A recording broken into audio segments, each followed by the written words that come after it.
გამარჯობა. GVP-ის განახლებულ ვებგვერდზე მომხმარებლის პერსონალურ კაბინეტში შეგიძლიათ თავად მარტივად დააფიქსიროთ თქვენი მრიცხველის ჩვენება. თუ თქვენ წყალმომარაგების კომუნალურ გადასახადს მრიცხველის ჩვენების მიხედვით იხდით, ანუ ხართ GVP-ის მრიცხველიანი აბონენტი, ეს ვიდეო თქვენთვის ნამდვილად საინტერესო იქნება.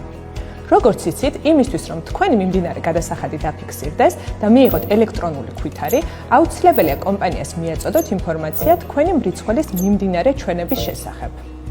სტანდარტული პროცესი გულისხმობს, რომ GVP-ის აღმრიცხველი მოვიდეს თქვენს მისამართზე, გადაამოწმოს მრიცხველი და ჩაიწეროს მონაცემები. დამეთანხმებით, ეს ხშირად არაკომფორტულია აბონენტებისთვის.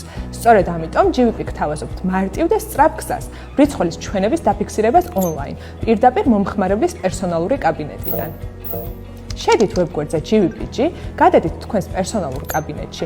იმ შემთხვევაში, თუ არ ხართ დარეგისტრირებული, პირველ რიგში გაიარეთ მარტივი რეგისტრაცია და შეავსეთ ყველა სავალდებულო ველი. დაამატეთ კაბინეტში თქვენი აბონენტის ნომერი ან ნომრები. გადადით გრაფაში ჩვენების დაფიქსირება. აირჩიეთ ის აბონენტი, რომელზეც გსურთ მრიცხველის ჩვენების დაფიქსირება და დააჭერეთ ღილაკს ახალი ჩვენების დაფიქსირება.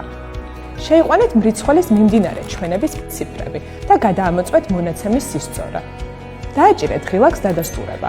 მონაცემი მომენტალურად აისახება GVP-ის ბაზაში, ხოლო თვის ბოლოს თქვენი მრიცხველის მონაცემებზე დაყრდნობით გამოანგარიშებულ ქვითარს მიიღებთ.